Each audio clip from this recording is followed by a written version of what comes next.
I chaired a session in the Young Investigator Meeting with the clinical abstracts, and I was really impressed by the quality of the abstracts.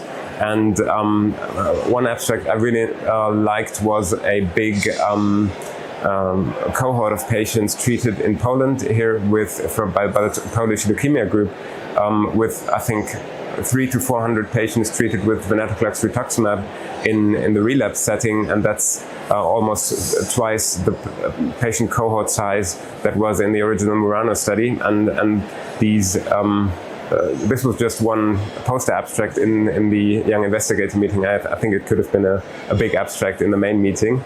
And there were other very interesting abstracts. For example, there was one abstract that I really enjoyed seeing by an investigator from Tanzania who rolled out a TP53 and IGHV PCR assay at his hospital in Dar es Salaam in Tanzania, and showed that it was possible to also do these analyses reliably in the resource poorer setting.